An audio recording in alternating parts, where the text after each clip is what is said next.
नमस्कार दोस्तों, आज हम आपको इस वीडियो के माध्यम से कुछ ऐसे महत्वपूर्ण कार्य और नियम बताएंगे जिनको अपनाकर आप अपने जीवन को बदल सकते हैं, जो आपकी जिंदगी को एक नई दिशा, ऊर्जा और अपने लक्ष्यों को प्राप्त करने में बहुत मदद करेंगे। सुबह उठकर करना एक महत्वपूर्ण कार्य है। जब हम सुबह जल्दी उठते हैं तो दिन की शुरुआत ताजगी और ऊर्जा के साथ होती है। यह समय आत्म प्रेरणा और योजना बनाने के लिए उत्तम होता है। सुबह की शांति में हम ध्यान कर सकते हैं या योगा कर सकते हैं, जिससे मानसिक और शारीरिक स्वास्थ्य को लाभ मिलता है। इसके अलावा सुबह का समय पढ़ाई या काम के लिए भी उपयोगी होता है, क्योंकि मन तरोताजा होता है। इस प्रकार सुबह उठकर अपनी दिनचर्या को व्यवस्थित करना हमें सफलता की ओर ले जाता है। मैं नहीं जानता कि आप यह वीडियो अंत तक देखेंगे या नहीं, लेकिन अगर आपने इस वीडियो पर क्लिक किया है और आप इस वीडियो को देख रहे हैं, तो इतना तो जाहिर सी बात है कि आप अपना जीवन बदलना चाहते हैं। आप अपनी सुबह को बेहतरीन बनाना चाहते हैं। आप अपने सुबह की तरोताजा और मजबूत शुरुआत करना चाहते हैं। वहीं पर यदि मैं आप लोगों से यह कहूं कि आपको सुबह उठना है, व्यायाम करना है या फिर ध्यान करना है, एक अच्छी सी किताब पढ़नी है और साथ ही एक गिलास पानी पीना है और ऐसे ही कई सारे काम, तो क्या आप इन आदतों को अपने जीवन में अपना पाएंगे? इसका जवाब है नहीं, क्योंकि अच्छी आदत तो हम सभी को पता होती है, लेकिन फिर भी हम चाहकर भी उन अच्छी आदतों को अपने जीवन में उतार नहीं पाते। और मैं जानता हूं कि आप में से हर कोई अपने जीवन में उन अच्छी आदतों को उतारना चाहता है, लेकिन वह उसके लिए कोई आसान और छोटा रास्ता ढूंढ रहा है। देखिए, मैं भी यह जानता हूं कि हम सभी अपने दिन की शुरुआत अच्छी करना चाहते हैं, ताकि हमारा पूरा दिन अच्छा बीते, सकारात्मक बीते, लेकिन हम चाहकर भी अपने दिन की शुरुआत अच्छी नहीं कर पाते और दिन भी हमारा यूं ही बीत जाता है। हम में से अधिकांश लोग तो केवल तेजी से उठने के कारण ही अपना पूरा दिन यूं ही बर्बाद कर देते हैं, जिसके बाद उन्हें पछतावा होता है। वह ये सोचते रह जाते हैं कि काश मैं जल्दी उठा होता और मैंने अपने इस दिन की शुरुआत अच्छी तरह से की होती, तो आज का ये मेरा दिन बहुत अच्छा जाता। लेकिन क्या केवल सोचने मात्र से आपका ये दिन बेहतर हो सकता है? क्या आपने कभी इसके बारे में सोचा है? तो आज की जो कहानी मैं आपके लेकर आया हूँ, इस कहानी के माध्यम से हम सुबह की कुछ ऐसी आदतों के बारे में जानेंगे जिन्हें अपनाकर आप अपने जीवन में एक अलग चमत्कार ला सकते हैं। अर्थात आप अपने जीवन को पूरी तरह से बदल सकते हैं और आपका हर एक दिन, हर एक सुबह पहले से कहीं ज्यादा बेहतरीन हो जाएगी। आपकी सुबह सकारात्मक होगी, जिस कारण आपका पूरा दिन बेहतर से बेहतरीन होने लगेगा और आप जैसे चाहेंगे आप अपना दिन वैसा बना सकते हैं। बहुत समय पहले की बात है, एक नगर में विजय नाम का एक व्यक्ति रहता था, जो अपने जीवन में कुछ करना चाहता था। वह पैसा कमाना चाहता था, नाम कमाना चाहता था, लोगों के बीच अपनी पहचान बनाना चाहता था, लेकिन वह अपनी बुरी आदतों के कारण बहुत परेशान था। वह अपने इन बुरी आदतों को बदलना तो चाहता था, लेकिन वह चाहकर भी अपनी इन बुरी आदतों से पीछा नहीं छुड़ा पा रहा था। वह हर रोज देरी से उठता और उठते ही वह स्नान करता, उसके बाद वह नाश्ता करता। वह जल्दबाजी में अपने काम पर निकल जाता और अधिकांश ही वह अपने दफ्तर तक पहुंचने में देर कर देता, जिस कारण उसका मालिक उसे बहुत खरी खोटी सुनाया करता था और इसी वजह से उसका पूरा दिन भी बेकार हो जाया करता। वह दिन भर क्रोधित रहता, परेशान रहता, चिड़चिड़ा रहता और दूसरी तरफ जब वो शाम को थका हारा घर लौटता तो घर पर भी उसे तरह तरह के ताने सुनने को मिलते, जिस कारण वो बहुत परेशान रहने लगा था। वो बहुत चिंतित रहने लगा था। उसे कुछ भी समझ नहीं आ रहा था कि आखिर वह क्या करे, किस तरह से अपने इन बुरी आदतों से छुटकारा पाए, किस तरह से वह अपने जीवन में वह हासिल करे जो वो चाहता है। देखते ही देखते ऐसे ही कई दिन बीत गए और एक दिन जब वो अपने दफ्तर देरी से पहुंचा तो उसका मालिक पहले से ही क्रोधित था, जिस कारण उसने विजय को काम से निकाल दिया। अब विजय बेरोजगार हो चुका था और उसके पास इतने पैसे भी नहीं थे कि वह कुछ दिनों तक अपने घर का गुजारा कर सके और इसी कारण विजय अत्यधिक चिंता में था। वह एक वृक्ष के नीचे जाकर बैठ गया और अपने हालातों के बारे में सोचने लगा। तभी वहां से एक गुरु गुजर रहे थे। उन गुरु ने जब विजय को देखा तो वह उसकी मनोदशा समझ चुके थे। वह जान चुके थे कि विजय बहुत परेशान है, वह बहुत चिंतित है। वह गुरु विजय के पास पहुंचे और उन्होंने विजय से कहा, क्या बात है बेटा, तुम बहुत परेशान लग रहे हो। इस पर विजय जवाब देते हुए कहता है गुरुवर, मैं आपको क्या बताऊं, मैं अपनी बुरी आदतों के कारण बहुत परेशान हो चुका हूँ। मैं हमेशा देरी से उठता हूँ और इसी कारण मैं हमेशा दफ्तर देरी से पहुंचता हूँ और इसी कारण आज मेरे मालिक ने मुझे दफ्तर से निकाल दिया। अब तो मेरे पास मेरी नौकरी भी नहीं रही। मेरे पास तो इतने पैसे भी नहीं है कि कम से कम कुछ दिनों के लिए मैं अपने परिवार का गुजर बसर कर सकूं।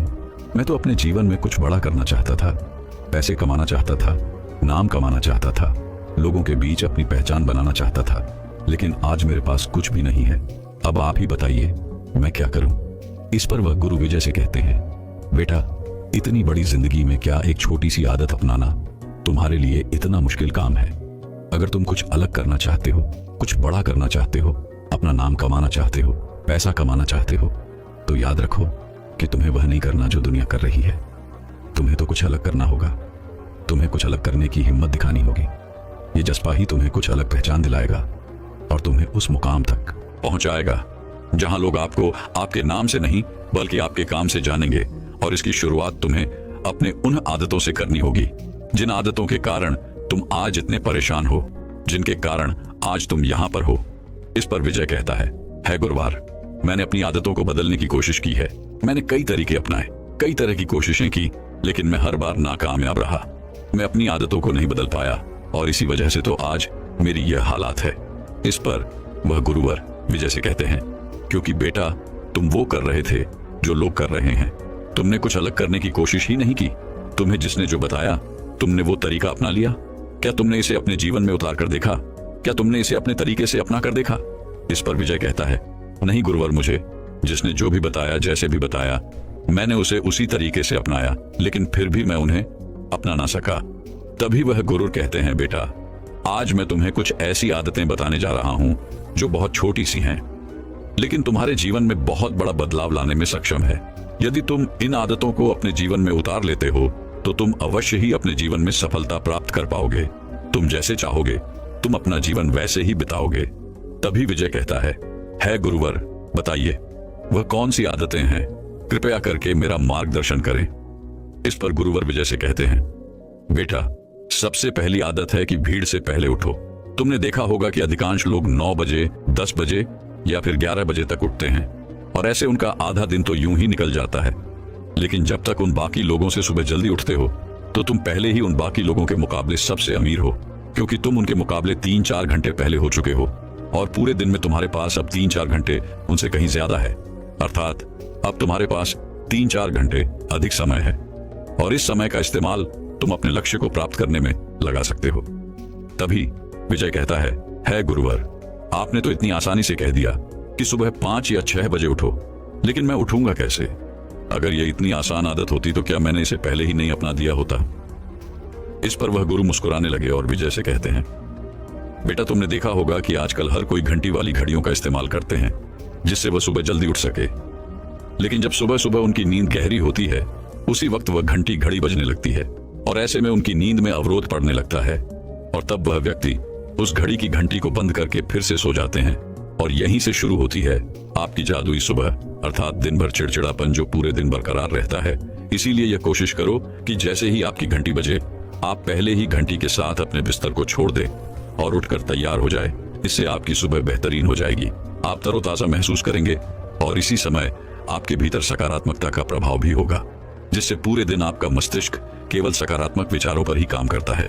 दोस्तों, विज्ञान के अनुसार भी सुबह इस समय में आपके भीतर एनर्जी का लेवल सबसे हाई होता है।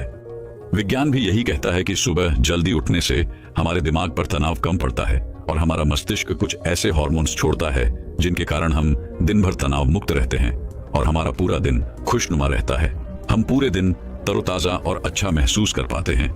लेकिन उसी के विपरीत जब हम देरी से उठते हैं तो इन हार्मोन्स की मात्रा पहले से अधिक होती है, जिससे आपके स्वास्थ्य पर भी बुरा प्रभाव पड़ता है। इसीलिए अक्सर आपने यह भी महसूस किया होगा कि जब आप देरी से उठते हैं तो अक्सर ही आप चिड़चिड़ा महसूस करते हैं, जिस कारण आपका पूरा दिन यूं ही वेस्ट हो जाता है और आप तरह तरह की उलझनों में फंसे रहते हैं।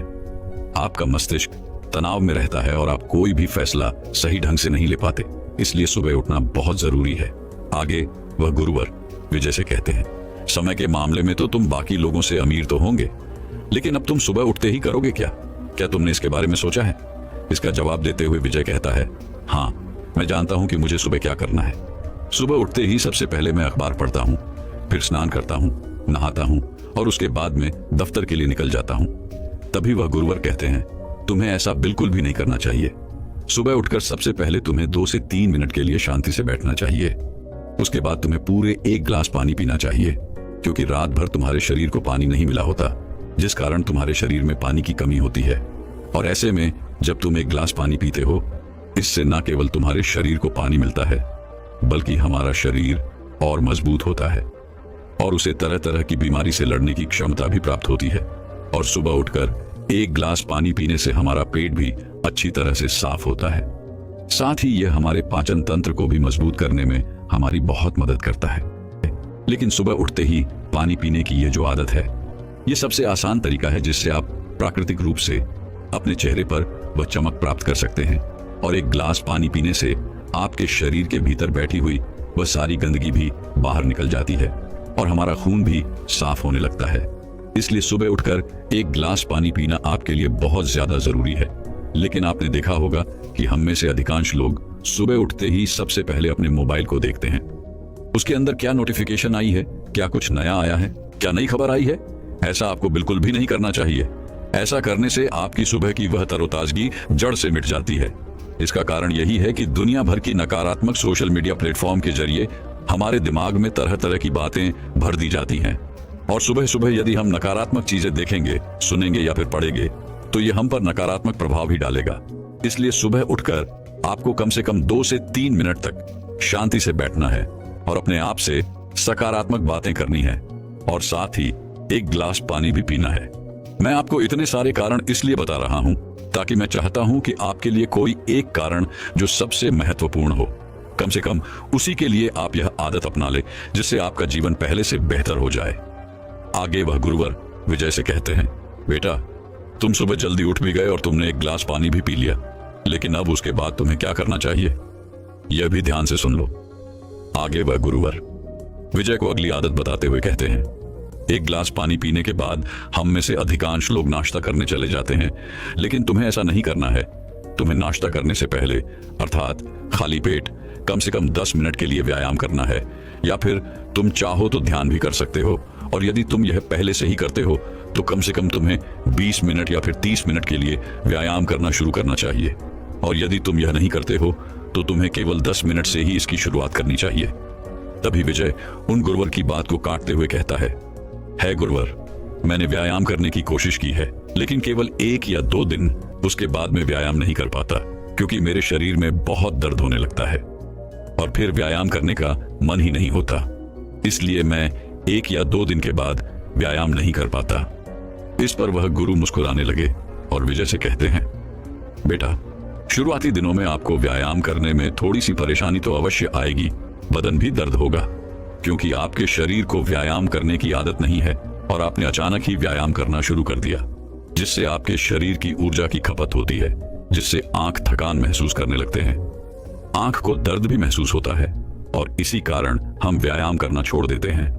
लेकिन 3 से 4 दिन के बाद यदि तुम लगातार व्यायाम करते हो तो तुम्हारा यह दर्द खत्म हो जाएगा और देखते ही देखते यह तुम्हारी आदत भी बन जाएगी और व्यायाम करने से तुम पहले से अधिक तरोताजा महसूस कर पाओगे। तुम पूरे दिन भर अपने शरीर में वह ऊर्जा महसूस कर पाओगे और इससे तुम्हारे शरीर में सकारात्मक ऊर्जा का प्रवाह भी होगा, जिससे तुम दिन भर कोई भी फैसले बड़ी आसानी से ले पाओगे। व्यायाम करने से हमारा मस्तिष्क काफी चुस्त और तंदुरुस्त रहता है। आगे वह गुरुवर विजय से कहते हैं, बेटा, तुम सुबह उठे, तुमने 1 गिलास पानी पिया और उसके बाद तुम व्यायाम भी कर चुके, लेकिन अब आगे तुम्हें क्या करना चाहिए। इस पर विजय कहता है गुरुवर, अब मुझे स्नान कर लेना चाहिए और उसके बाद एक अच्छा सा नाश्ता करना चाहिए। तभी गुरुवर विजय से कहते हैं, नहीं, तुम्हें ऐसा बिल्कुल नहीं करना। जब तुम व्यायाम कर लोगे या फिर ध्यान कर लोगे तो उसके तुरंत बाद तुम्हें अपने आप से सकारात्मक बातें करनी है, क्योंकि यही बिल्कुल सही समय है। जब आप ध्यान के तुरंत बाद स्वयं से कुछ सकारात्मक वाक्य कहते हो तो ऐसे समय पर हमारा पूरा ध्यान केवल हमारे वाक्य पर होता है और यह बात सीधे हमारे अवचेतन मन तक पहुंचती है, जिससे हमारा अवचेतन मन सकारात्मक होने लगता है। और यदि तुम अपने दिन की शुरुआत सकारात्मक विचारों के साथ करते हो तो सुबह की शुरुआत करने से आपका पूरा दिन सकारात्मक लोगों और वातावरण के साथ ही बीतेगा और जब तुम्हारा हर एक दिन सकारात्मक होने लगता है, जब तुम्हारा हर एक दिन सकारात्मक बीतने लगता है, तो तुम अच्छा महसूस कर पाते हो, तुम खुश महसूस कर पाते हो और देखते ही देखते तुम्हारा पूरा जीवन परिवर्तित होने लगता है। आगे वह गुरुवर विजय से कहते हैं, इसके बाद अब तुम्हें स्नान करना चाहिए। स्नान के बाद तुम्हें नाश्ता करना चाहिए, लेकिन याद रहे कि तुम्हें नाश्ते में फलों का सेवन करना चाहिए, या फिर तुम कुछ ऐसा नाश्ता कर सकते हो जो बहुत हल्का हो, आसानी से पच सके, जिससे तुम्हारे शरीर को उस नाश्ते को पचाने में ज्यादा मेहनत नहीं करनी पड़े और तुम्हारा शरीर भी ज्यादा ऊर्जावान बना रहेगा। आगे वह गुरुवर विजय को अगली आदत बताते हुए कहते हैं, नाश्ता करने के बाद अब तुम्हें यह निर्धारित करना है कि तुम्हें आज के दिन कौन कौन से काम पूरे करने हैं। तुम्हें एक पेन और पेपर पर वो सारे काम लिखो जो आज के दिन तुम्हें पूरे करने हैं। और सच कहूं तो ये बहुत मुश्किल भी नहीं है, लेकिन अक्सर यह हर दिन एक ही जैसा होता है। दोस्तों, मान लीजिए जैसे कि आप एक विद्यार्थी हैं, तो आपको विद्यालय जाना होगा और विद्यालय से आने के बाद आपको जो भी घर काम मिला है वह आपको पूरे करने होंगे। और उसके बाद आप चाहें तो पढ़ाई कर सकते हैं, या फिर आप चाहें तो खेलने जा सकते हैं, और उसके बाद बीच बीच में आप भोजन भी ग्रहण कर सकते हैं, और फिर शाम को अपना भोजन ग्रहण करने के बाद आप सो जाएंगे। कुछ इसी तरह से एक कर्मचारी का भी रूटीन होता है, और आप चाहें तो समय अनुसार इसमें बदलाव भी ला सकते हैं। जैसे कि मान लीजिए आप कोई नौकरी करते हैं और आज के दिन कोई छुट्टी है, तो आज आप ये तय कर सकते हैं कि आप कुछ अलग करने वाले हैं। आप उसके अनुसार अपने समय में बदलाव भी कर सकते हैं। ये आदत भले ही छोटी सी है और हो सकती है कि ये आपको उहाव भी लगे, लेकिन यकीन मानिए कि यह रोज रोज आपको यह समझाए कि आखिर आपने कल क्या किया था और आज क्या किया है। आप पहले से कितना बेहतर हुए हैं, यह देखने में यह आपकी बहुत मदद करेगा। आगे वह गुरुवर विजय से कहते हैं, अगली आदत जो तुम्हें तुम्हारा लक्ष्य पाने में तुम्हारी मदद करेगी, और वह है कदम उठाना। क्योंकि हम में से अधिकांश लोग अपने लक्ष्य को पाने के लिए कदम ही नहीं उठाते। वे लोग यह सोचते हैं कि कोई और आकर उनकी मदद करेगा, लेकिन ऐसा कभी नहीं होने वाला। दोस्तों, मानसिक दर्शन अर्थात विजुअलाइजेशन, क्या आप यह मानते हैं कि जिस लक्ष्य को हम अपने जीवन में पाना चाहते हैं, उसे हासिल करने के लिए हमें उसे रोज याद रखना जरूरी है। वैसे इसके ऊपर हमने अलग से एक वीडियो बना रखा है, आप चाहें तो उसे भी जाकर के देख सकते हैं। हमें उस लक्ष्य को रोज महसूस करना जरूरी है, अपने सांसों से उसे अपने अंदर अर्थात अपने अंतर मन में लाना जरूरी है। यह चीज भले ही आपको छोटी सी लग रही हो, लेकिन यह हमारे लक्ष्य को पाने के लिए उतनी ही बड़ी भूमिका निभाती है। केवल रोज 5 से 10 मिनट के लिए मानसिक दर्शन करने पर न केवल हम अपने औचित्य मन को फिर से तैयार करते हैं, बल्कि उन लक्ष्यों को भी अपने जीवन में पाने के लिए उन्हें आकर्षित करते हैं। इसलिए विजुअलाइजेशन अर्थात मानसिक दर्शन सुबह का एक बहुत महत्वपूर्ण हिस्सा है, और यह आप सभी के जीवन में होना ही चाहिए। आप सभी के हर एक दिन में होना ही चाहिए, और इसे आप अपने समय के अनुसार, अपनी सुविधा के अनुसार किसी भी समय कर सकते हैं। जैसे सुबह उठने के तुरंत बाद, या फिर ध्यान करने के बाद, या नहाने के बाद। और अगर नहाने के बाद तुरंत आप उस शक्ति का स्मरण करते हैं, तो अवश्य ही वह आपके जीवन का हिस्सा बन जाएगी। दोस्तों, ईश्वर का स्मरण करना और उन्हें धन्यवाद देना न केवल हमें एक सकारात्मक दृष्टिकोण प्रदान करता है, बल्कि हमारे सशक्त विचारों को, हमारे लक्ष्य को, मानसिकता को, हमारी कृतज्ञ स्वभाव को इस ब्रह्मांड से जोड़ देता है। और जब आप उस शक्ति से जुड़ जाते हैं, तो आपके पास पूरे दिन भर हर बड़ी से बड़ी चुनौती का सामना करने के लिए सकारात्मक दृष्टिकोण होता है। यानी एक ऐसी मानसिकता जो किसी भी समस्या का सामना करने में पूरी तरह से सक्षम होती है। इसलिए यह भी बहुत जरूरी है कि आप उस शक्ति को याद करें और उसके प्रति कृतज्ञता व्यक्त करें। आखिर में गुरुवर विजय को आखिरी आदत बताते हुए कहते हैं, सुबह उठकर कुछ अच्छा पढ़ना या लिखने की आदत डालो। क्योंकि अच्छा पढ़ने या लिखने की आदत न केवल हमें मानसिक रूप से ही नहीं बेहतर बनाती है, बल्कि ये हमारे शब्द भंडार को भी विकराल रूप देती है, जिससे हम किसी के सामने भी बात करने में अच्छी तरह से शब्दों का प्रयोग कर पाते, और हमें यह भी समझ में आता है कि कौन से शब्द किसके सामने इस्तेमाल करने चाहिए। और इसे हमारे विचारों को, हमारे मानसिकता को और जीवन की चुनौतियों को देखने के हमारे नजरिए को एक नया आईना मिलता है। मैं जानता हूं कि पढ़ना और लिखना यह आदत इतनी आसानी से नहीं पड़ने वाली। इसके लिए आपको निरंतर इसका अभ्यास करना होगा, और आप चाहें तो इसे वैकल्पिक तौर पर कर सकते हैं, अर्थात अल्टरनेटिव दिन आप यह कर सकते हैं। जैसे कि मान लीजिए आप एक दिन लिखते हैं और एक दिन पढ़ते हैं, या फिर आप चाहें तो एक सप्ताह पढ़ सकते हैं और एक सप्ताह लिख सकते हैं। और लिखने में आप चाहें तो आप अपने लक्ष्य के बारे में लिख सकते हैं। आप सकारात्मक वाक्य लिख सकते हैं, सकारात्मक बातें लिख सकते हैं, जिससे हमारी मानसिकता को बदलने में बहुत मदद मिलती है। जिससे हमारी सोच में परिवर्तन भी आता है और हम सकारात्मकता की ओर आगे बढ़ने लगते हैं और हम सकारात्मक कदम उठाने लगते हैं। आगे वह गुरुवर विजय से कहते हैं, बेटा ये सभी आदतें आपको भीड़ से अलग बनाती हैं, जिससे तुम्हें गजब का आत्मविश्वास भी झलकने लगता है। यदि तुम किसी भी व्यक्ति के सामने मजबूती से अपनी बात रखने की क्षमता हासिल कर लेते हो तो वह तुम्हारी बात अवश्य सुनेगा। इन सभी आदतों के कारण तुम स्वयं के अंदर वह आत्मविश्वास, वह जज्बा महसूस कर पाते हो जिससे तुम किसी भी लक्ष्य को हासिल करने के लिए प्रेरित रह पाते हो। और यही कारण है कि इस दुनिया के सबसे सफल लोग इन आदतों को अपनाते हैं, जिससे वह अपने जीवन में किसी भी मुश्किल का सामना बड़ी आसानी से कर पाते हैं और वह अपने जीवन में जैसा चाहते हैं उन लक्ष्य को प्राप्त भी कर लेते हैं। इतना कहकर वह गुरुवर शांत हो गए और अपने मार्ग में आगे की ओर बढ़ चले। विजय वहीं पर बैठा हुआ था और उन गुरु की सारी बातों के बारे में सोच रहा था, विचार कर रहा था और उसे यह भी समझ में आ चुका था कि वह अब तक क्या गलतियां कर रहा था। वह क्यों अब तक अपने लक्ष्यों से इतना दूर है। उसने अगले दिन से ही उन गुरु की सभी बातों को अपने जीवन में उतारना शुरू कर दिया और देखते ही देखते उसका पूरा जीवन बदलने लगा। दोस्तों, यदि आप भी अपने जीवन में कुछ बड़ा हासिल करना चाहते हैं, कुछ अलग पाना चाहते हैं, तो आपको भी यह आदतें अपनानी चाहिए। तो दर्शकों, चलिए अब मन को नियंत्रित करने की अगली रोचक कहानी की शुरुआत करते हैं। दोस्तों, बहुत समय पहले की बात है। एक नगर में एक बहुत ही प्रसिद्ध गुरु रहा करते थे। उनकी ख्याति दूर दूर तक फैली हुई थी। उनके पास लोग दूर दूर से आया करते थे। एक दिन वह अपने शिष्यों को कुछ उपदेश दे रहे थे। वह कह रहे थे, हमारा मन बहुत शक्तिशाली है, इसकी शक्ति अपार है। जिसने भी अपने मन पर नियंत्रण पा लिया वह अपने जीवन में कुछ भी पा सकता है।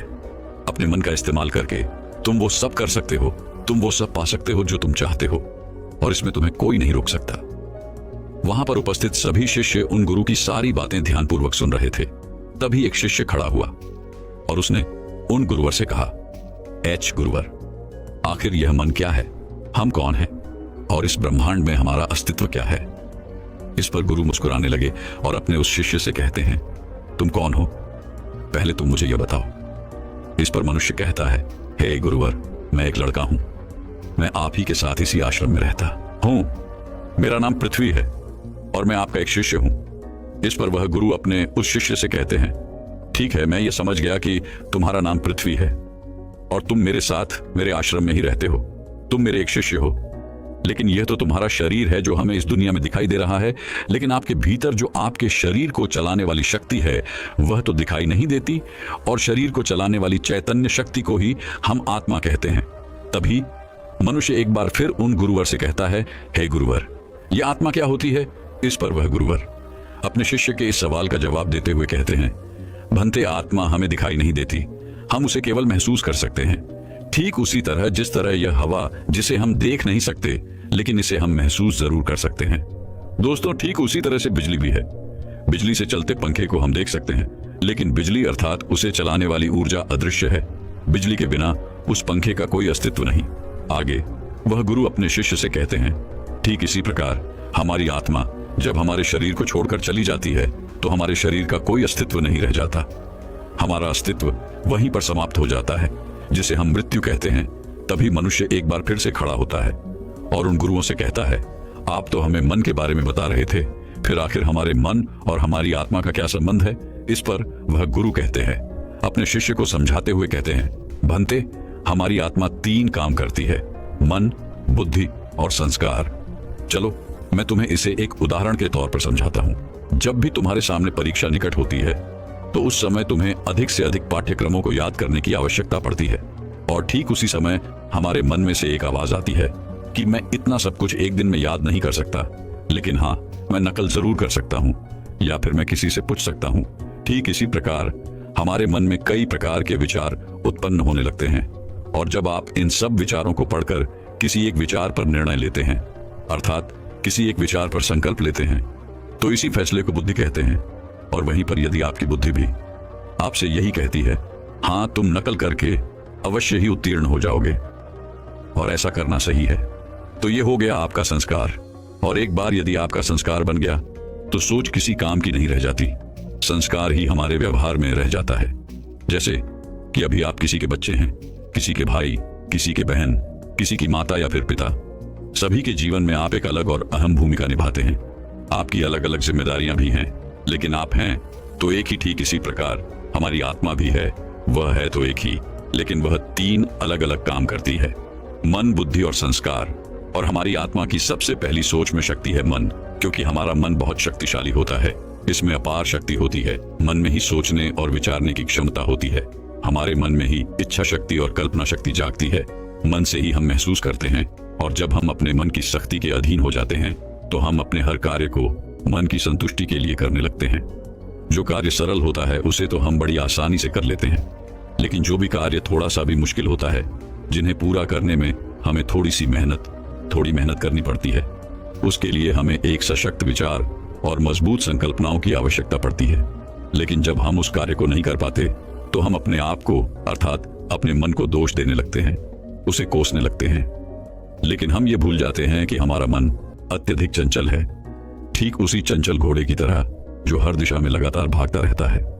मन उस जिद्दी बच्चे की तरह होता है जो किसी की बात नहीं मानता, और अंततः उसे जो चीज चाहिए वह उसे हासिल करके ही रहता है।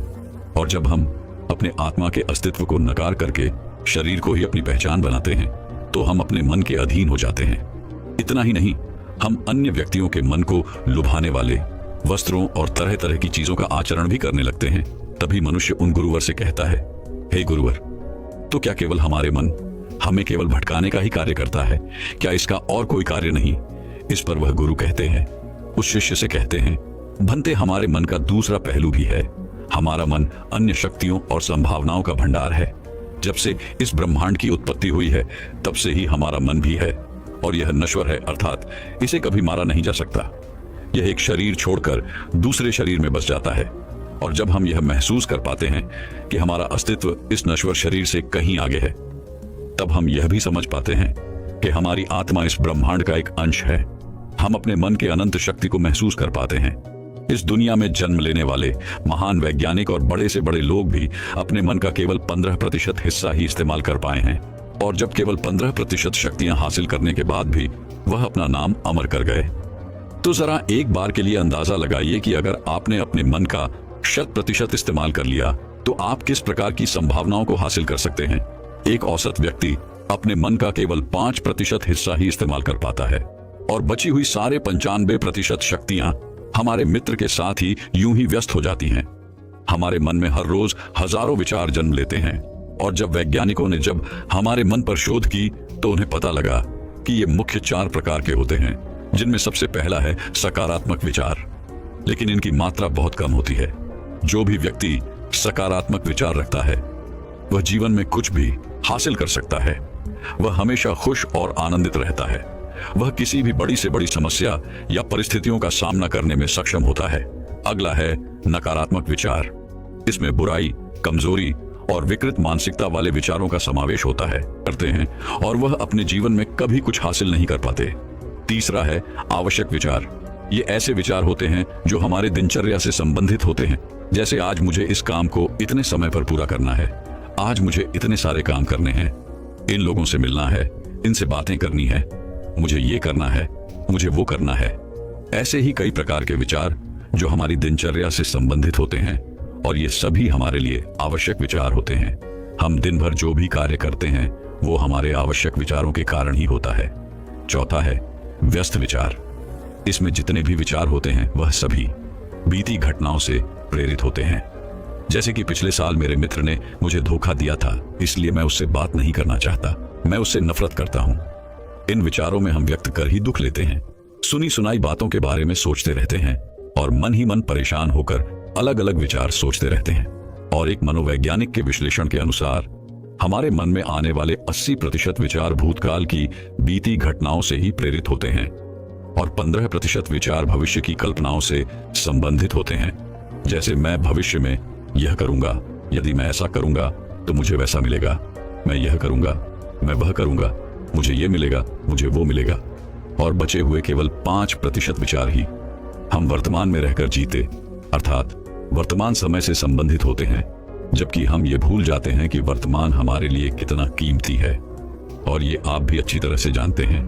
तभी शिष्य एक बार फिर उन गुरु से कहता है, हे गुरुवर, आखिर यह व्यर्थ के विचार हमारे जीवन पर किस प्रकार प्रभाव डालते हैं, इसका जवाब देते हुए वह गुरुवर अपने उस शिष्य से कहते हैं, भंते, जब हम अपने विचारों को अपनी बौद्धिक शक्ति से खुद पर हावी कर लेते हैं तो यह हमारे संस्कार बन जाते हैं, और यही संस्कार हमारे व्यवहार में भी झलकता है, और यही हमारे जीवन में घटने वाली घटनाओं का निर्धारण भी बनता है।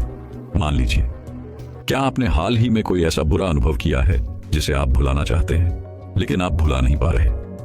आपके साथ कुछ ऐसा घटा है जो आप याद नहीं रखना चाहते और आपने उसी व्यक्ति के विचार को अपना संस्कार बना लिया, तो आप व्यर्थ ही परेशान रहेंगे, चिंतित रहेंगे, और इसका परिणाम यह होगा कि आपका जीवन दुखों से भर जाएगा। आप हमेशा चिंता में परेशान रहेंगे।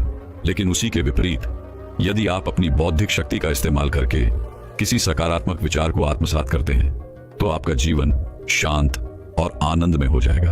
आप हर काम में मन लगा पाएंगे, आप हर काम में अपना 100% दे पाएंगे।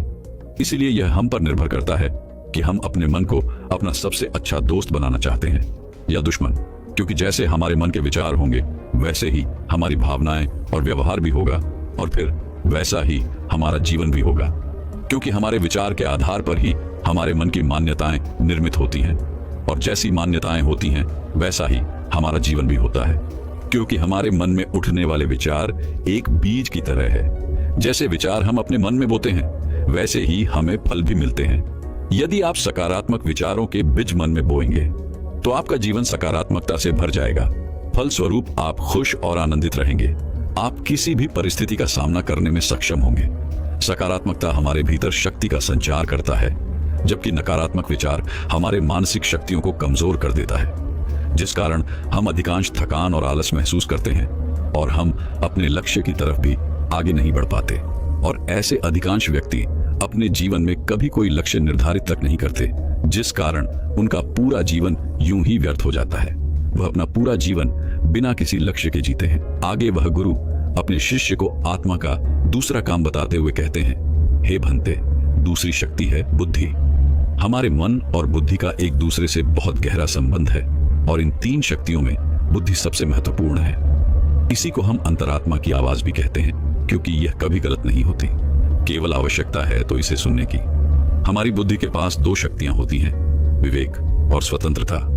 जब हम विवेक से किसी विचार के बारे में सोचते हैं तो हम यह समझ पाते हैं कि वह सही है या गलत, और हम उस पर एक सही निर्णय ले पाते हैं। हम सही विचार अपनाने की शक्ति रखते हैं।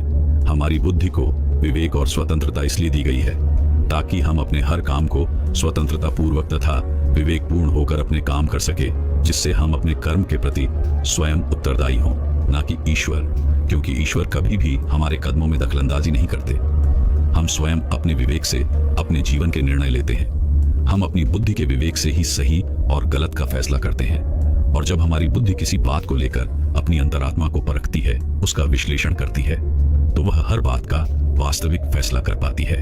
इसलिए आपने कभी न कभी यह महसूस किया होगा कि जब भी आपने अपने अंतरात्मा की आवाज सुनी है और आपने एक सही निर्णय लिया है तो आपको एक सुकून महसूस होता है, और इसी के विपरीत जब आप अपने अंतरात्मा की आवाज नहीं सुनते और कोई गलत निर्णय लिए बैठते हैं, तब आप अंदर ही अंदर ग्लानि से भर जाते हैं, और तब हमारी अंतरात्मा हमें एक कचोटने लगती है, जिससे हमारा आत्मविश्वास डगमगाने लगता है और हम जीवन के छोटे से छोटे और बड़े से बड़े फैसले लेने में भी कतराने लगते हैं। तब हमारे भीतर तनाव उत्पन्न होने लगता है, चिंता बढ़ने लगती है, और हर एक दिन हमारी क्षमताएं भी कमजोर बढ़ने लगती हैं, जिस कारण हमारे जीवन में दुख बढ़ने लगता है, बन जाता है। हम देखते ही देखते चिड़चिड़े होने लगते हैं। छोटी छोटी बातों पर हम नाराज होने लगते हैं, परेशान होने लगते हैं, और इसका कारण है कि धीरे धीरे हम खुद को अपनी आत्मा से अलग समझने लगे हैं, क्योंकि हमने अपना अस्तित्व अपने शरीर तजक ही सीमित कर दिया है, और अपनी बुद्धि को हम आध्यात्मिक से बहुत दूर ले जा चुके हैं। और यही कारण है कि हम अपनी बौद्धिक शक्ति भी खोते जा रहे हैं, और हम अपनी बुद्धि का विवेक भी धीरे धीरे करके खो रहे हैं। लेकिन आप चाहें तो आध्यात्मिक और ध्यान की मदद से अपनी खोई हुई बुद्धि अर्थात विवेक को फिर से वापस ला सकते हैं। लेकिन अब आप कहेंगे कि हमारे पास तो समय ही नहीं है, तो इसका बहुत ही सीधा सा जवाब है, समय किसी के पास नहीं होता, लेकिन आप चाहें तो अपने लिए समय जरूर निकाल सकते हैं। सुबह सुबह आप योगा आभास कर सकते हैं, ध्यान कर सकते हैं, अपनी बुद्धि को विवेक और स्वतंत्रता का उपहार दे सकते हैं, और अपना जीवन खुशी और खुशहाली से भर सकते हैं। अपना जीवन असंख्य सकारात्मक भावनाओं से भर सकते हैं। जब हम सुबह सुबह ध्यान करते हैं तो इससे हमारी आत्मा भी सकारात्मक ऊर्जा से भर जाती है। खुद के साथ हम एक जुड़ाव महसूस कर पाते हैं। दिन भर हम एक ऊर्जा महसूस कर पाते हैं जिससे हम खुश रह पाते हैं, आनंदित रह पाते हैं और दिन भर हम अपने भीतर आत्मविश्वास महसूस कर पाते हैं। आगे वह गुरुवर अपने उस शिष्य से आत्मा का तीसरा काम बताते हुए कहते हैं, संस्कार। लेकिन अब आपके मन में यह प्रश्न उठ रहा होगा, क्या करें? संस्कार क्या होते हैं? तो इसका भी बहुत ही सीधा और सरल सा जवाब है। मन में आने वाले विचारों को जब हम अपनी बुद्धि के तराजू पर तोलते हैं और सही और गलत में से किसी एक विचार को जब हम चुन लेते हैं तो वही हमारा संस्नम कार्व जाता है और हमारे जीवन का निर्धारण करता है। और हमारे संस्कार ही हमारे व्यवहार में उतरते हैं, जो हमारे कामों को भी संचालित करते हैं और यही हमारे व्यक्तिगत अर्थात हमारी पर्सनालिटी का निर्माण भी करते हैं। हमारा मन, बुद्धि और संस्कार तीनों एक दूसरे से जुड़े हुए हैं। वह तीनों एक दूसरे को प्रभावित करते हैं। अगर संस्कार अच्छे हैं तो मन और बुद्धि भी सकारात्मक रूप से अच्छी तरह काम करती है। ये बात तो आप भली भांति जानते होंगे कि इस पृथ्वी पर असंख्य लोग हैं, लेकिन उन सभी के संस्कार एक दूसरे से अलग है। उन सभी का आचरण भिन्न है और जिसका कारण है संस्कार। और ये संस्कार भी 5 प्रकार के होते हैं, जिनमें सबसे पहले है मूल संस्कार। जब परमात्मा के धाम से आत्मा इस दृष्टि पर आती है तब वह पवित्र और सातों संस्कारों से भरपूर और होती है। और यही कारण है कि जब भी हम किसी छोटे नवजात शिशु को देखते हैं तब हम उसके प्रति आकर्षित होने लगते हैं, क्योंकि उसमें हमेशा हमें प्रेम, सकारात्मक भावना ही नजर आती है। लेकिन जैसे जैसे वह बच्चा बड़ा होने लगता है तो वह भी इस समाज की सीमित मानसिकताओं में बड़ा होने लगता है और धीरे धीरे वह अपने अस्तित्व को भूल जाता है।